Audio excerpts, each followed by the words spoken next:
Everything bothers him. He's unbothered. He calls it unbothered, but that's what's cute because everything bothers him. He's bothered.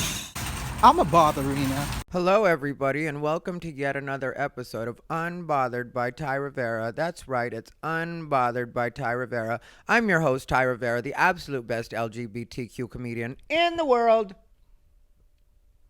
Usually I used to turn the mic with me when I would do it old school way. I might go back to doing that when I do Unbothered.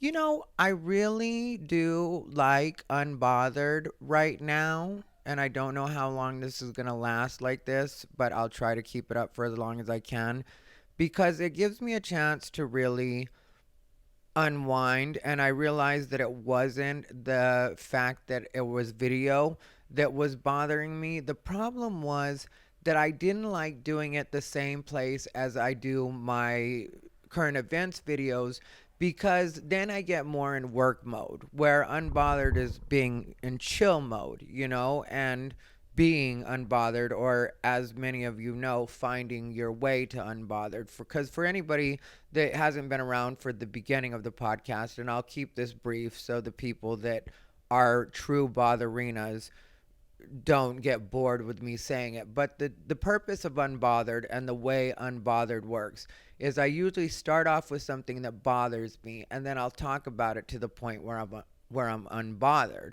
And so that's what the podcast is about. So sometimes when people are like, well, your podcast says you're bothered and you're always bothered. Well, that's why the beginning intro says that, which one day those people that did that for me are going to get some money, because they're actually like family members. I won't divulge exactly who it is, but they are like family members, and they just recorded that. That was a conversation that they were legitimately having. And I'm talking about the intro when you hear, he says he's unbothered, but everything bothers him. Like, that was actually two people that are close to my heart. And it's perfect for what the podcast especially used to be, you know, because now I truly have reached the state of being unbothered in general about a lot of things. I'm not saying things won't get under my skin, but a lot of things I've just gotten to the point where I just accept that they are what they are, and I enjoy my life.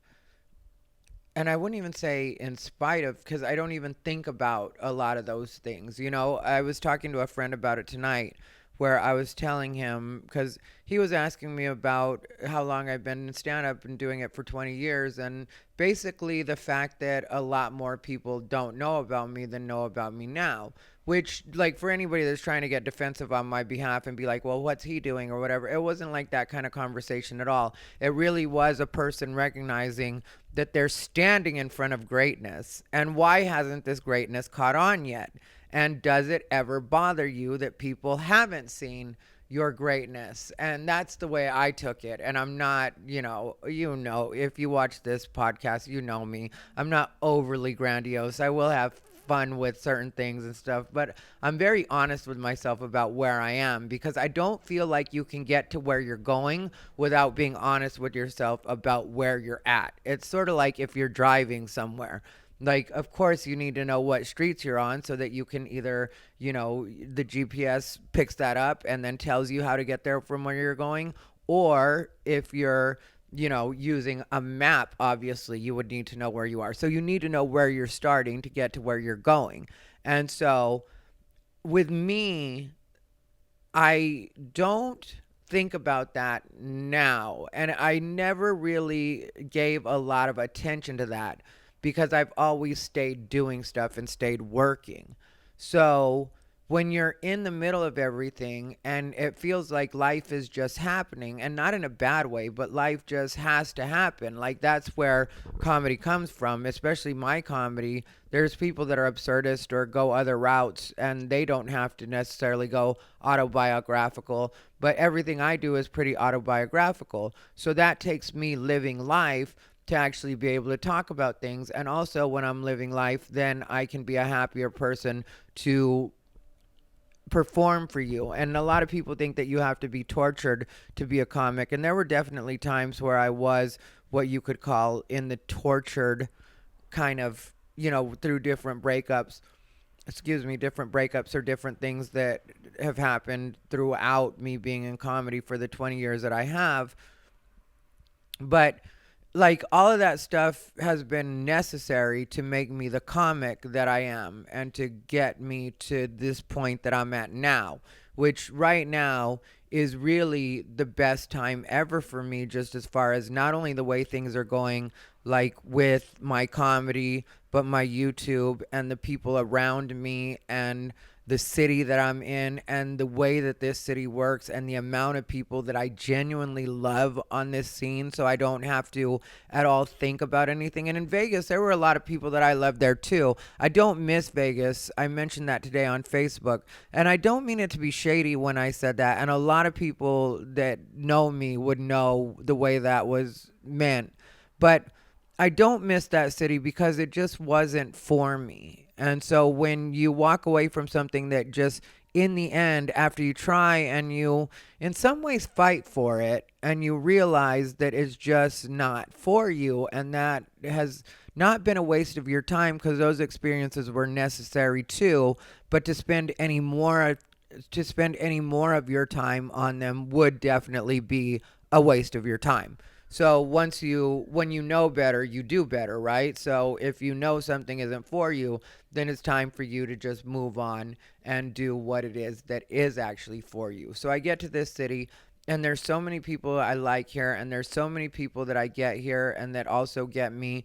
And it's just, the help I've been given by, even when I did kill Tony, like Tony really did hook me up in a lot of ways by even putting me on that the 2 times that he did, because it gave me a great push start into being in Austin and people knowing who I am and people actually giving me spots. And because there's enough talent here that you have to be grateful for the way that people will hook you up. And there's more coming all the time, and some of it could stay at home, and not at all in a shady way. Anything that's good, I want to see here, because there definitely will be enough spots to handle it. And with people going on the road and doing stuff like that, I don't at all worry about the Austin scene becoming overcrowded for me.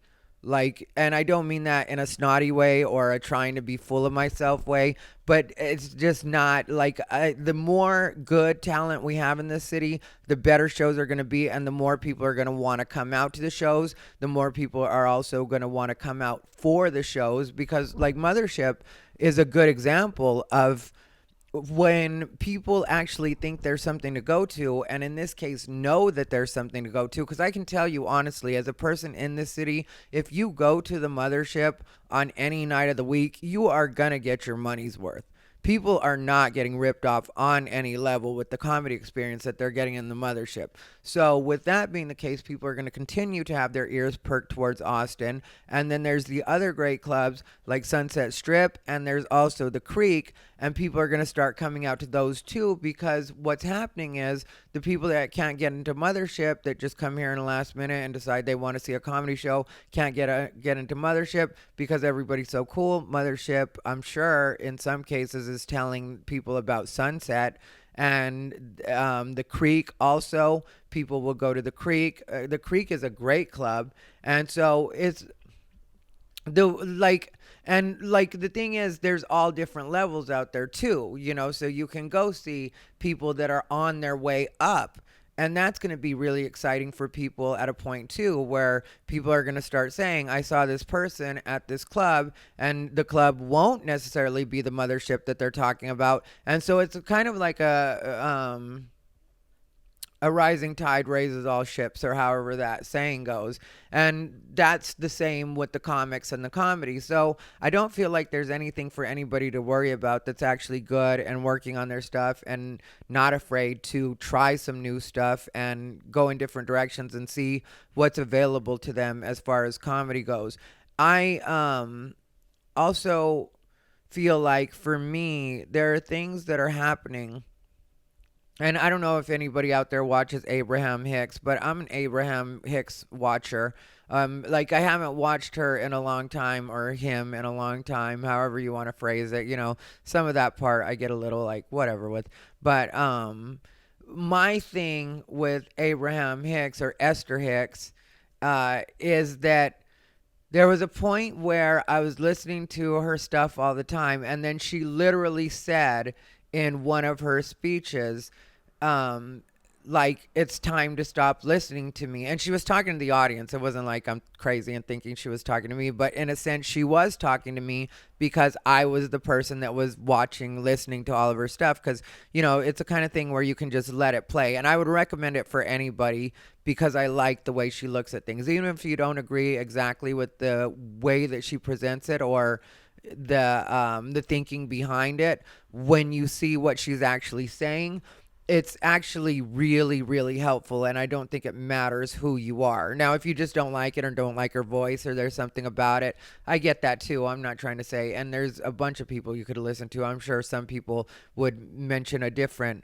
personality that they pay attention to, but with Esther Hicks, she has this thing where, or she literally said, I'll finish that part up. Like, if you're listening to me all the time or whatever, then maybe it's time to actually stop listening to me and kind of get living. Because her thing is less about being proactive or trying to be active and just kind of going with what, you know, what's natural, kind of. That's the way I describe it. And so she has this thing where she says, like, you're in the vortex where you're really just living and doing the things that you're doing, and you'll notice, like, kind of synchronicities, or you'll see it's like law of attraction, things are actually coming to you. And so if you are a viewer, describe it in the comments the way that you describe what the vortex is and the whole Esther Hicks thinking. But my point is, like, there've just been so many things lately that have just timed themselves perfectly, and it's kind of independent of me, and I couldn't have planned them myself. It's just kind of like maybe a knowing, or being very sure in what it is you're supposed to be doing.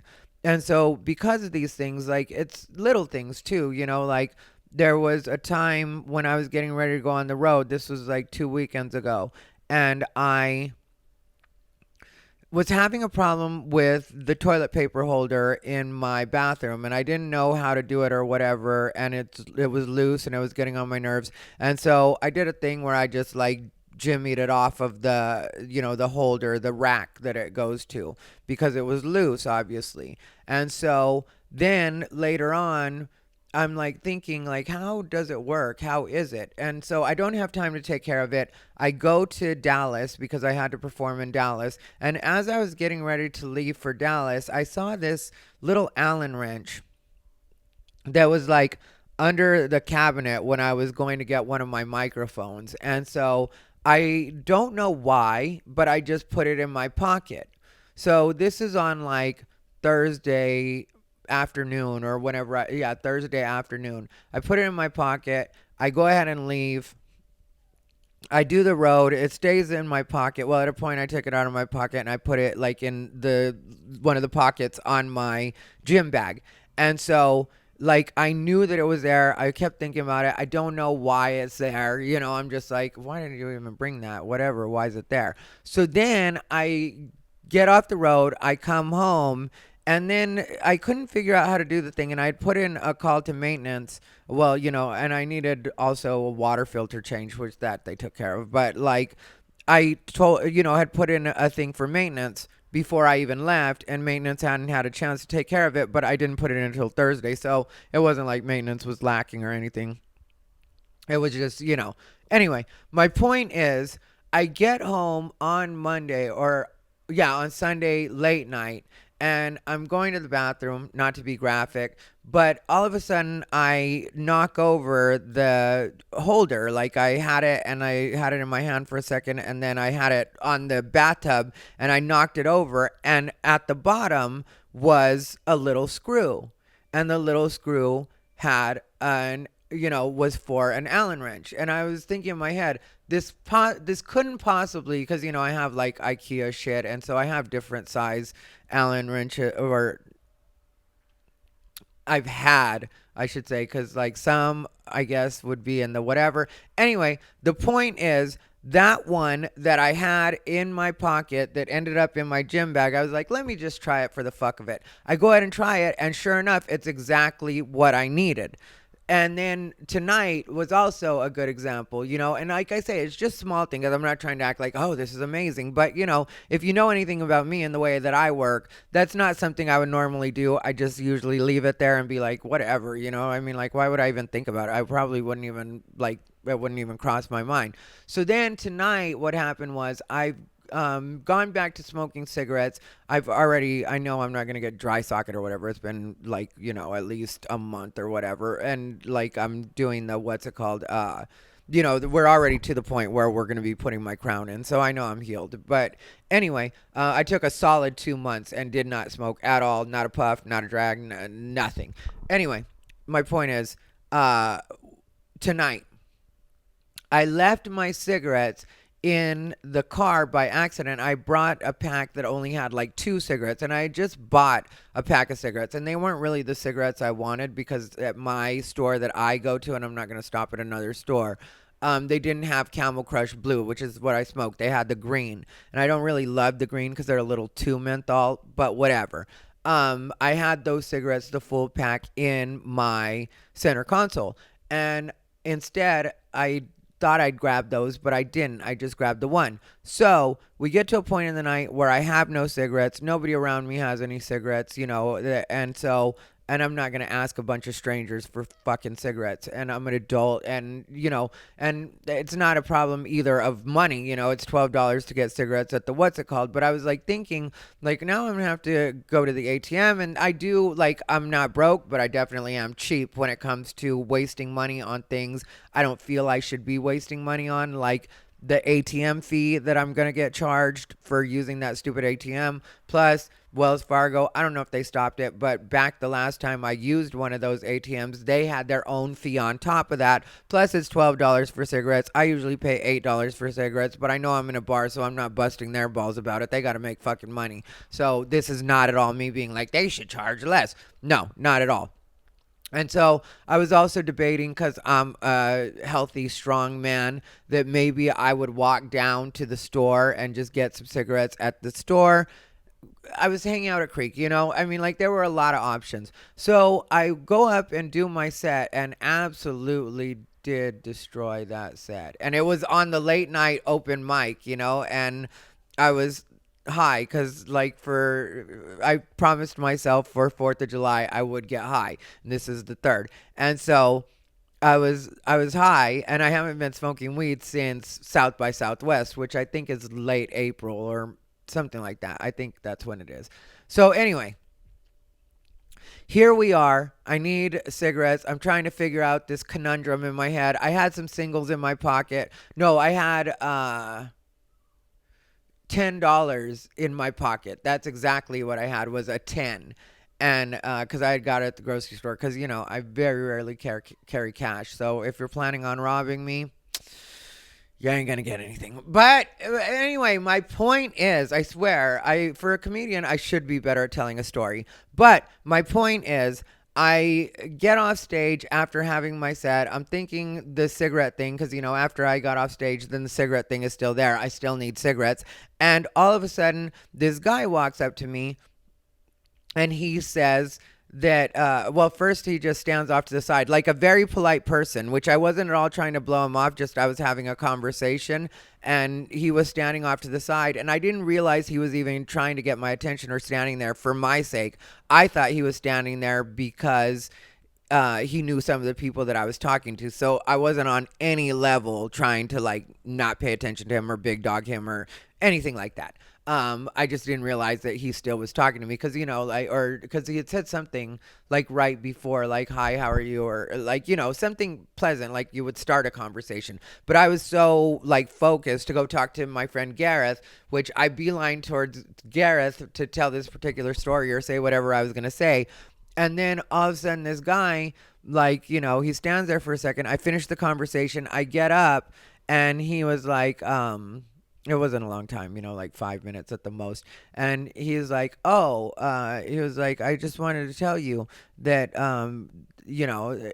that there was a woman that she was leaving, and she asked me to give you $20. She said that she liked your stuff so much that she wanted you to have $20. So she gave the $20 to me to give to you. Now, one, super nice of that guy and super honest of him, because who knows, me and that lady may have never seen each other ever again in life, and I would have never known that she had given $20 to somebody for me. And also, even if she had said it, I wouldn't have known who it was because, I'm not going to put it together and get a description and whatever. I'm not going to turn into fucking Columbo over the. I don't even know if Columbo's a reference that you would use in this day and age. But anyway, I'm not going to suddenly go find out who this person is. So very honest of him, very cool. And so, I'm like, oh, thank you. And I was like, and also thank you for actually getting it to me. And next time I'll buy him a drink because I did get his name. And that also plays into this story. So I was thankful to him, and then I said, asked him if he's a comic, and he said yes, and I was like, what's your name? And he said, my name is Hooch. And that is significant, and also, again, small coincidence, but lets you know the way things are just running on schedule for me, is last night, or the second, when I went to, which would be Sunday, this is Monday now, well, Tuesday morning, but so the 4th. You guys get what I'm saying here. I'm giving you a timeline. Anyway, Sunday night when I was at the cruise show at Mothership, there was a point where right before I went on stage, Liz Splat, who's a very funny comic and was doing a great job of hosting that cruise show, she had said that she was going to give a giveaway. And she had this little silly chicken, but she said she was going to give a giveaway, and she was like, can anybody name, because she's obviously talking to the audience and she's right about to introduce me, she was like, can anybody name the name of the first comic that went on stage tonight? And the show had been going on for hours, by the time I go on, because it's the way it works is they have the open mic, then they have the employees of the mothership, and then there's the comics like me that go on, kind of friends and family, for lack of a better term. That's what it would have been at Comedy Store. And so, or maybe a drop-in. But either way, this has been hours into the show, and nobody knew, and then one guy yelled out, Hooch. He yelled out it was the name Hooch, and then Liz looked super surprised, and I was like, oh my God. And apparently that was a name, because in my head, at first, I was thinking, we don't even have a Hooch. It was like on Mean Girls when they're like, she doesn't even go here. It was like that kind of, because I never heard the name Hooch before. And, I'll find out Hooch's story and how long he's been in town. Super nice guy, super honest guy. But again, just a huge coincidence because I wasn't in the room for that long the night before. And then that happens to be the name that I hear. And at first that name kind of triggers the fact that I've never heard of that person. And I don't even believe it's a real person. And then that's the person that gives me the $20. And when he gives me the $20, now I have $30 on me. I don't have to worry about the ATM. I can just go ahead and get my cigarettes that are $12 in that, what's it called, because thankfully to this lady, which whoever you are a guardian angel, and I don't care what your exes say about you, you are not that. That's what I know. And also your neighbors and your coworkers, if they have anything to say, you tell them to check with me because they are really playing on an angel's time if they're talking about you. So, very grateful to you. There I get my, what's it called? So I go to the bar and I ask the bartender for change, which gives me a chance to tip the bartender because they have their own water setup and I very rarely drink anything at the bar. And there's literally no reason for me ever to tip anybody, even though I will try to find excuses. But a lot of times, because I never interact with the bar on any level other than just saying hi and stuff like that, I'd look weird just doing, and plus, like I said, I never have cash on me. Sometimes I'll ask them to charge me for something so that I can tip them. But I'm also not at all taxing on them in any way. So, it's what it is on that. Even though, I don't know. Maybe I should just walk in with cash, every time. Just plan on it just to tip them. Because they're really good to me at the creek. And like I said, I don't even like work them in any way. So maybe that's a lesson I learned tonight too, is that like every time I should walk in with some cash, especially at Creek in the Cave, because their staff. Anyway, so the point is, I asked for change. I give the bartender Brandon, I give him $5 for giving me change. I buy cigarettes using my $10 that I had in my pocket, and then $2 of the change. And then hanging out. I have a great night. There was something that got on my nerves a little bit, but I refuse to concentrate on anything that doesn't make me happy right now. So that story, that part of the story, I'm not really going to go into, but I'll just say there was somebody that got on my nerves. Because one thing people don't understand in certain situations is that when it comes to these clubs, whether you realize it or not, if you're a comic in Austin or a comic anywhere, these businesses are in some cases multi-million dollar, and in even the least case probably $1 million, like in what any of these businesses are worth. Like, and I don't mean just the comedy clubs when I'm saying like the lower end, like even if you're in a dive bar. And there are certain things that people will do that even if they don't realize it could possibly risk licenses or just bring attention on these businesses that you don't want. When you're at a business, especially as an adult, especially as a comedian, you really do want to conduct yourself in the most professional way possible, to a degree. Like, you know, we all let our hair down and we all have a good time at places like the Creek, and everybody knows that, and everybody expects that, and everybody accepts that, even as far as people drinking and stuff like that. Like, that's what it runs on. It's a bar. And so I'm not at all saying that nobody should have a good time there. Everybody should have a great time. Everybody should have the best time there. But if I ever point something out, because I care so little about anything, if I ever tell somebody that doing something isn't a good idea, it's definitely for a reason, and not just because I'm trying to flex on somebody or I'm trying to make some non-existent point. It really does have something behind it. And I had asked somebody specifically not to do something, and then they chose to do it anyway. And the first time they did it, I treated it like it was, you know, an honest mistake, which is what it was, and it was silly, and I just laughed, and I was like, don't do that, you know, you'll make the block hot. And I was being silly like that, you know, because I wasn't, like I said, I wasn't mad and I wasn't trying to flex in any way, but just that wasn't a smart thing to do in that moment. And also it just kind of was going to mess up the vibe. And the patio of the Creek is 100% vibe. Like, it really is, like, good people, like, you know. And so this person disrespected that in a couple of different ways, like after I said it, and there were points where they thought I didn't know that they were disrespecting it, but I could hear it going on. And so I, you know, did have to tell somebody that, like, we're just not for each other, because like, I won't snitch on you, and I'm not going to make a big thing of it if you're doing something that you shouldn't be doing that could possibly turn into a situation. But I will make sure that from that point forward, after I've told you something, told you about a situation like that, and you chose to do it anyway, I will make it a point to never be around you. So even when you think you're being cool or you're not doing anything, I still don't want to be around you, because I know you make bad decisions, and I know that those bad decisions could lead to consequences that would negatively affect not only my life personally, but what's going on in the Austin comedy scene and kind of like the ecosphere. So it's your decision to do whatever you decide to do, but I will definitely choose to not be around people that do things that I can't stand behind or I feel are going to be detrimental to not only myself, but something that I really do love. Because what's going on in this city is so great right now. And like I said, there's so many great talents.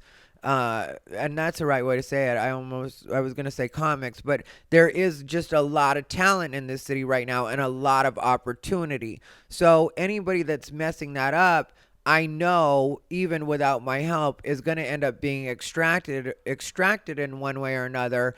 And that's more than likely going to be because of things that they're doing to themselves. Because I've heard nobody in this city talk about blacklisting anybody or blackballing anybody, but what you can do is you can individually mess up everywhere you go and make it so at a point nobody wants you around.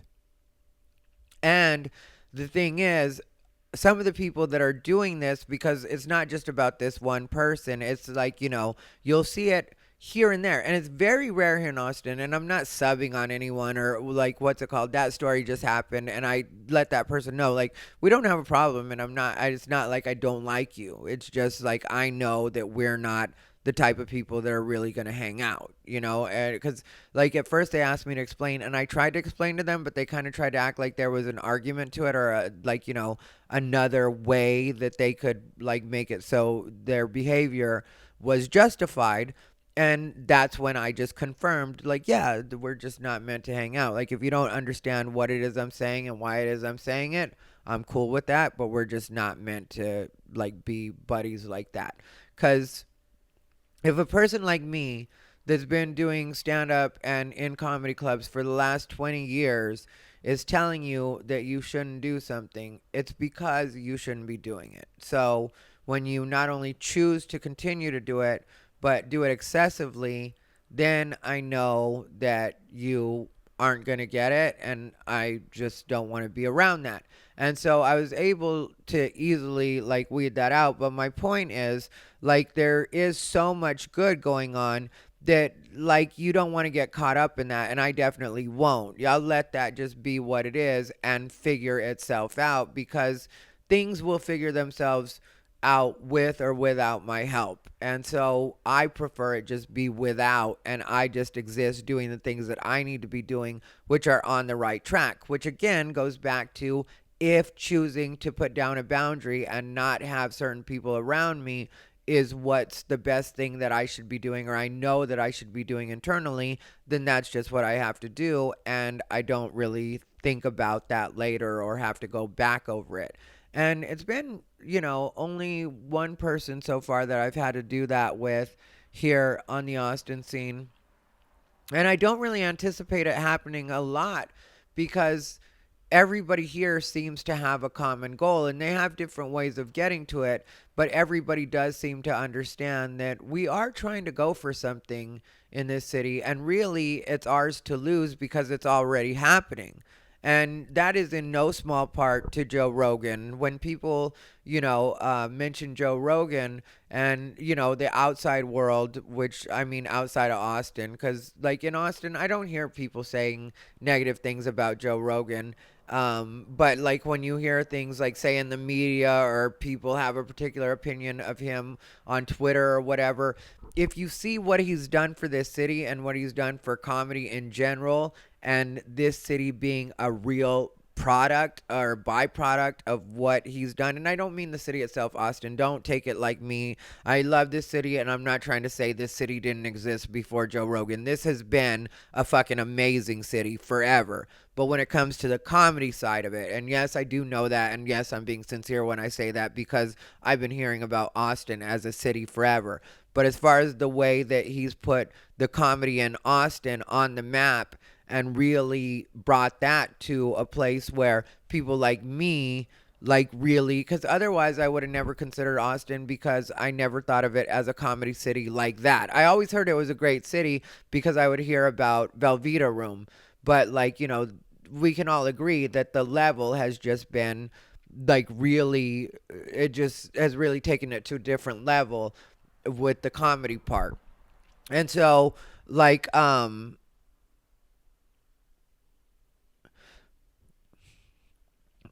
being like, to me, like being grateful to Joe Rogan isn't at all like me mentioning that, even isn't like a kiss ass thing or any kind of like, because what's the chances Joe Rogan would listen to my podcast, especially since I don't promote it really. I guess I get in a weird spot here, because this is where people, like, if you say something good about somebody that's really done something big, then people will get like, oh, you're trying to fanboy over Joe Rogan and that kind of thing. And it's like, no, but you can't help but respect when somebody has actually really changed the face of something and also given so many people an opportunity to make something. Because even if you're not in at the mothership, and this is something that I've been telling, like, the comics that I actually like, and because some of them, they're just, they haven't got a shot to be at the mothership, or they're just not there yet, and so mothership isn't going to book them. And so it's like, there's so many opportunities that have been provided from the way that things have played out because of the mothership, that you can't help but thank the person that actually facilitated it for helping it mutate into this thing that it's turned into, where there are so many opportunities and so many different avenues, and you can figure out your way if you're paying attention to what it is you're doing and not getting caught up in the side stuff, the bullshit of it all. You just keep your head down and keep working. And this city is also small enough that word gets back to everybody about everything. So if you're doing well in this city, people are going to hear about it. And so it's just, for me, it's such a great and exciting time. And there's so many different ways for me to be grateful, that when my friend earlier tonight asked me about, like, how I feel about where I am in my career and stuff like that, at this moment, I could not be more grateful for the way that everything is. And there's things that I personally need to be working on, like when it comes to time management. I haven't always been the best with that, and sometimes I get really bad with it, but I need to be more on it with that. When it comes to the gym, I went ahead and joined another gym because I'll always keep Planet Fitness because there's so many of them off the beaten path, but it really is a soccer mom gym. So and by that I mean there's not a lot of free weights, it is mostly machines, and you don't really get to work out the way you can with free weights, which is where I also excel. And people have built some great bodies in Planet Fitness, so I'm not saying there aren't some really great bodies there and that people can't do that, but for me, I prefer free weights. So I always have to have a Planet Fitness membership and then a gym that I belong to that's either local, like in Las Vegas, it was LVAC, Las Vegas Athletic Club. I'm going to renew with them just to have it because I'm going to be there for Skankfest, and it's like $10 a day to work out there, and I'm sure I'll end up working in Vegas at some point again. I don't hate the city. I mean, like, I'll definitely do like Laugh Factory there or something like that. I just haven't hit Harry up. But the what's it called, like, I pay $120 for the full year though, so it's $10 a month. So there's no way I'm gonna let go of that, because I got it because I did 2 years continuously. Well, I paid 2 years up front, and then I went for the whole 2 years. I think we were on year 3 of me being at LVAC. And so anyway, my point is I went to Gold's, and now I'm going to Gold's here, and like that too is very helpful for me because as a person that sometimes gets bored, like once you join a new gym, then you get invigorated because you've got new things around you. And so like, that's very important to me right now, is working out and continuing to take care of my body as much as I do and as much as I can. I do like my body to look a certain way. Anybody that knows my podcast knows that I'm a body dysmorphic, so sometimes I go through phases where it's like weird because mine can play either way, and I was talking to somebody else that's a body dysmorphic about this, but sometimes you feel like you can't be skinny enough, and sometimes you feel like it's just impossible for you to get fat because you look in the mirror and you're like, girl, I look great, and that too is your body lying to you sometimes because you'll be like, I'm getting fat, like I can feel myself like breathing heavier, and you will notice it if you're in tune with your body. So like there is that's very good for me. Plus, I've mentioned this a million times before, when it comes to me and working out is like my meds. So for me, me working out really does take the place of needing meds because I am able to release endorphins. Not only am I able to release endorphins, I really think about everything while I'm at the gym and while I'm working out, and I do a lot of like self-therapy when I'm in the gym and when I'm working out. When I'm doing cardio, that's very important too, because then I'm just exhausting my body and really like making myself be able to sleep, because sometimes I would have trouble with that if I wasn't working out like I do and regularly. It will affect my sleep if I don't. And so I just really feel good about where everything where everything is in life. And so, like, for me to think in any kind of negative way about anything or be in any way, that to me would be truly being ungrateful. It's like you're in the perfect city, everything's going well for you, you're getting spots all the time. People are hearing about you. You just did the road 2 different weekends because you don't want to be on the road that much. So you got that out of the way. And now you get to concentrate on creating content, which to me is the most important right now. Even this podcast is important just in the way that I like that the people that really love me and really fuck with me the most will get to see my podcast and hear my podcast, because I have been doing the sound and I am going to make sure that I continue doing the audio for as long as I am doing this podcast, because I feel like you're the people that really fuck with me the most, and I feel like it's important for you guys to see the inside and what I'm thinking, and not just the opinions of, like, you know, how I feel about the LGBT community or the way the trans community is behaving right now or whatever. Like, see the human side to me, you know, like my Bijou. I love my Bijou, my co-host, my Bijou, and I did give them a Whimzees, not an alligator, but this other shape that I've noticed is good for both of them, and it occupies Lyndon for a long time. And since he's a puppy, he's still kind of teething, you know, and needs something to occupy that chewing energy. He's a puppy, so he's got a lot of energy. And so, but my Bijou, like, worries me because she really is, like, she doesn't worry me, but I'm just very aware of her, you know, and I noticed that she is not winding down. Trust me, she's not winding down. She's still a baby and still gonna live forever, but she definitely is switching gears and downshifting a little bit. And I know that that bothers me partly because as much as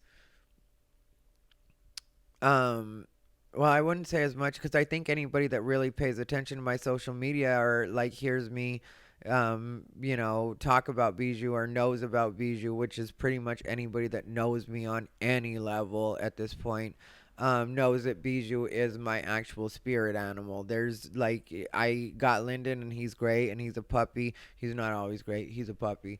And, but he's cool and we're figuring it out. But, when it comes to Bijou, just from day one, she's always been so in tune with me, and it's a real special thing that is between me and Bijou, and I truly do feel she's my spirit animal. So it does, you know, bother me, because like spirit animals, once they go, you probably ain't going to be around too much longer yourself. And I would never, I'm not saying anything about self-deleting, or I'm not even, you know, when Bijou goes, I would not do that. But like, I think that whoever sold her to me actually sold me a little bit of a ticking time bomb, in that she fucking will decide when I go too.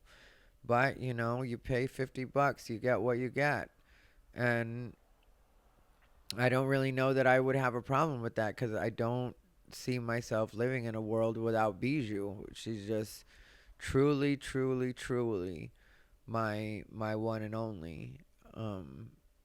But she's not, I don't think she feels the same way, honestly. I mean, like, I think she's just kind of like, yeah, you cool. You keep the treats coming, homie. Well, I mean, I know she loves me more than that, but you know, I mean, like, she's she's, well, that probably explains why she's really my spirit animal, because we in some ways have that in common. It's just she's my real one. But yeah.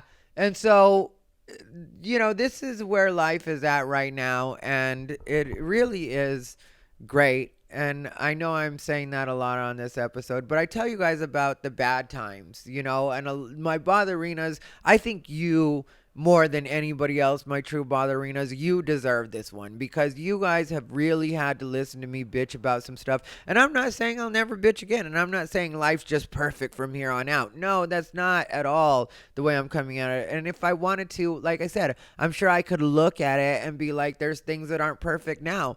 But why would you do that when everything is going so well? Why not just pay attention to the things that really are going well? And to share that with you, for me, is definitely, like, I think a treat for both of us is for me to be able to say this.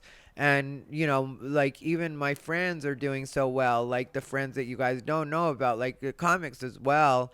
You know, I'm seeing a lot of my comic friends doing really well, and then comics are coming into town, and I'm getting to catch up with them and see what they're up to. And then some of them are moving here, and those have been friends of mine for a long time that are like talking about moving here or thinking about moving here.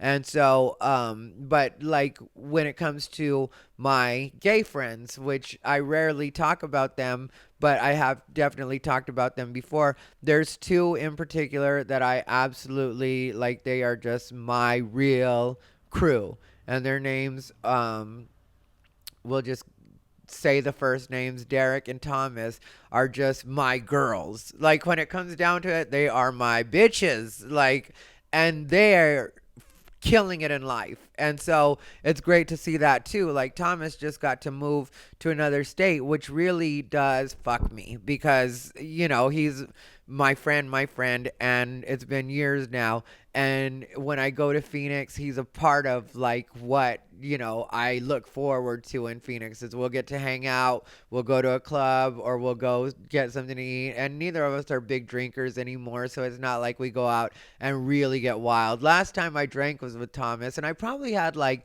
6 beers or something, but it was over enough time that, you know, I didn't get drunk. And it was like not too long ago, even though like I really don't drink anymore, but it just felt right, and it was good, and it didn't get at all out of control, or like it was just a good time. And then but like I've seen him go through hard times, and not, I wouldn't say financial hard times, because he's always kept himself like really going, like as far as work goes, but as far as like what he's been through and how he's had to build himself back up from like what for some people could be kind of a low point in life, you know, a breakup, and you know, like getting kind of screwed over. And I don't mean kind of screwed over, like honestly, I say kind of screwed over because I was also best friends with his partner. Like, we were all like always together. I used to joke all the time that I was their third wheel, and I would spend like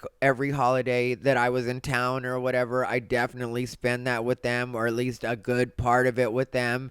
And we would go on trips together, like, you know, San Diego a couple of times, and we're real friends, you know, as a couple. Like, you know, I was real friends with them as a couple.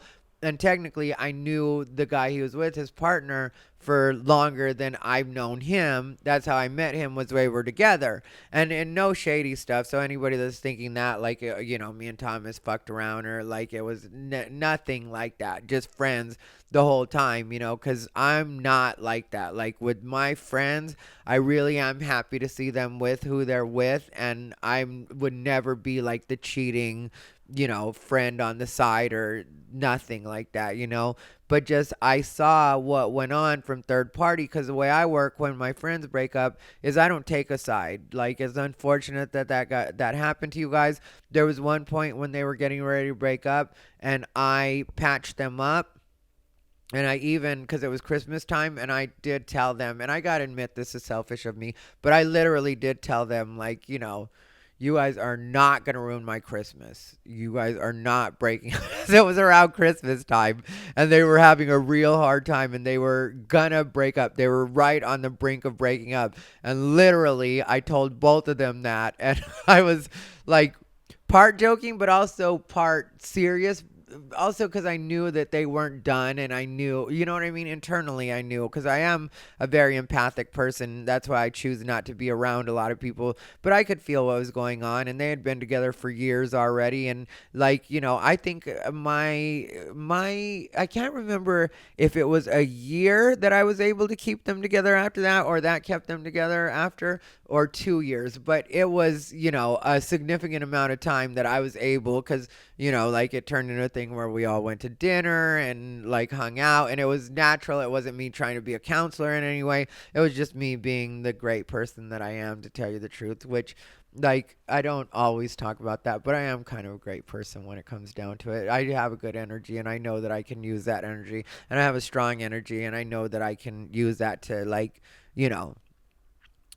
help in situations, because that's what I did growing up with my mom and dad in a lot of ways, even though it wasn't like ever verbalized. It was just from being me. And so I know the part that I can play in certain things. And so I really was rooting for them, but I could keep seeing how the friend that I had been with longer was like screwing the other over at certain points, and sometimes just not paying attention to him in the way, like, not treating him as like a partner, but treating him more as like, almost like a "you work for me" type of vibe, which I don't like mean to sound bad, but it's like, it was just off, the way the dynamic worked, and the way that my friend kind of took advantage of the dynamic wasn't the best. And then there were ways after they broke up that my friend outright screwed over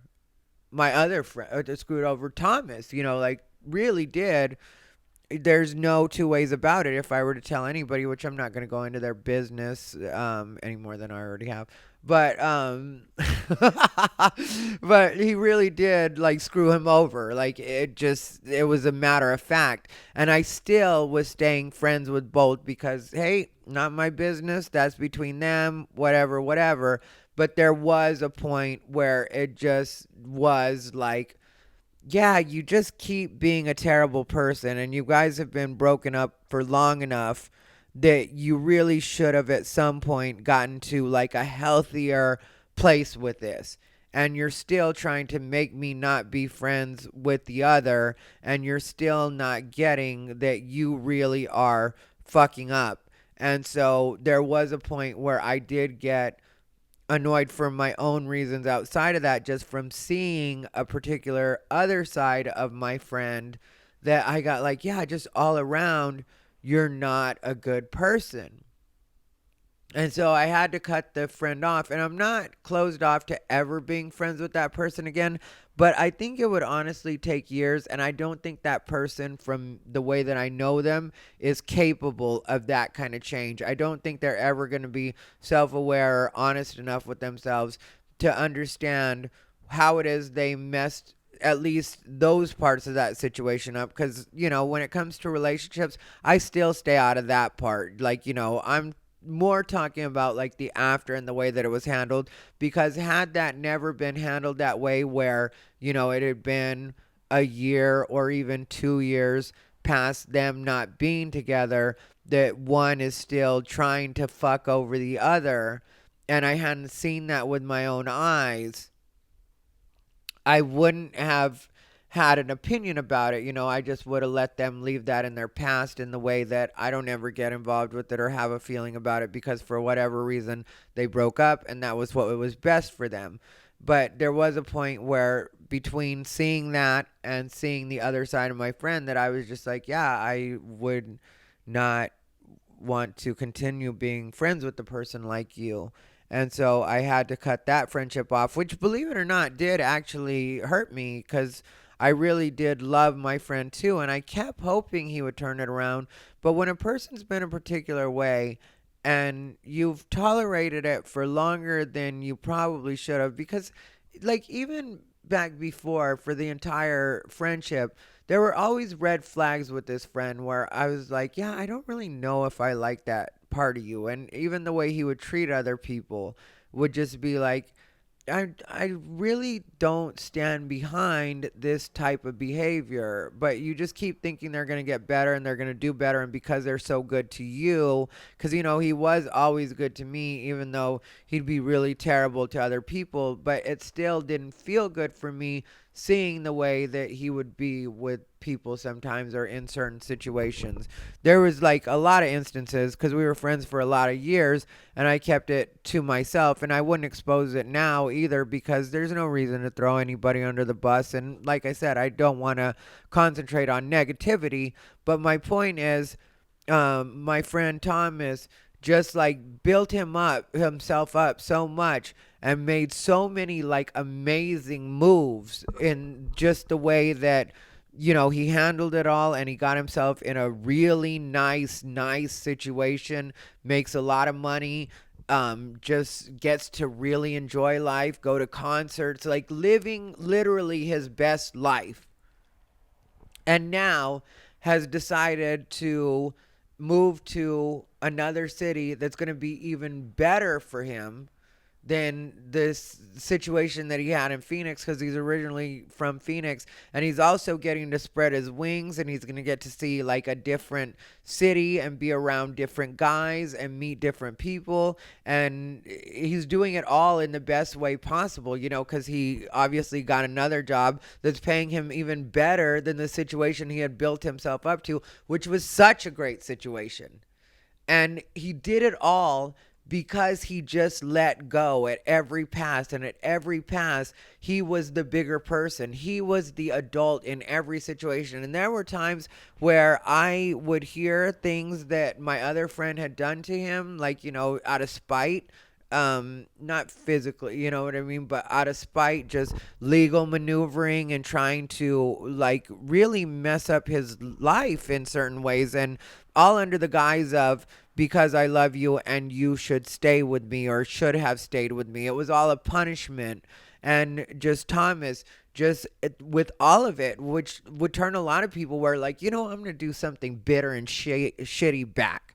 I'm going to fuck them over too. I'm going to get in a legal battle with them, and I'm going to make their life as miserable as they're making my life. I could see somebody doing that, and because they were intertwined in a way, he really did have the wherewithal to be able to do that and the rights to be able to do that, even if, like I said, they just ended up in a deadlock, which is what was going to happen. And he was smart enough to just be able to see that, which when I would listen to him talk about things and the way he would talk about things, I knew that he was being very logical and level-headed, just me being the way I am and a little more toxic. And now, like I said, I'm growing out of all of it. But like, at different points, thinking of what the younger me would do, or the me that was in that particular situation might do. But I just kept my mouth shut. I never told him, like, what you should do instead is because I'm not that friend. And especially if I see that you're on a track and you're just figuring shit out, I'm not going to get in there and try to tell you what you should be doing, because it looks to me like you know exactly what you should be doing. You don't know what I would be doing in that situation, but maybe if I'm being honest about it, you're more adult than I am, and anything that I would say that would be against you continuing to conduct yourself in the way that you've already been conducting yourself would, on some subconscious level, be me hating, because you're handling it better than I would handle it. So why would I get in and say anything? So I never did that. And because of the amount of let go that he had, and just being like, I'm not gonna give a fuck. I'm going to worry about what I'm doing. I'm going to worry only about what I need to be doing. And I'm going to let everything go. And in the best way possible, he just let every single thing go, and has found himself in such a great situation. And not found himself in he's created such a great situation for himself that it really is inspiring to watch. And between the things I see with him and between the things I see, like my other friend Derek, which one day we'll talk about her.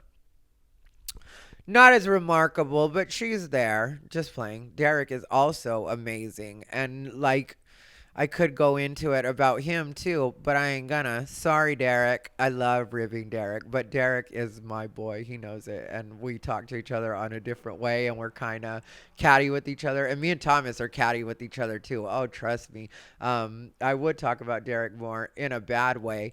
But I only have a few minutes left on this episode of Unbothered, and so I just want to say, like, honestly, between Thomas and Derek, and then everything that's happening on this scene and all the things that I've mentioned, and like the little coincidence that may sound silly to you, but there's been a lot more of them. I mean, like, I could at some point maybe just keep writing them down, and maybe that's what I'll do for an episode, and like let you guys see the way that everything seems to be working in synchronicity. Well, it doesn't seem to be. Everything is working in synchronicity. And so everything is great, and that's how I stay positive, is just by the proof is in the pudding, and the entire world around me is great. So why would I pretend it's anything else, and why would I waste any time trying to convince myself it's anything other than as great as it is? Anyway, this has been Thai Rivera, the absolute best LGBTQ comedian in the world. I hit my lips with that. Stay unbothered.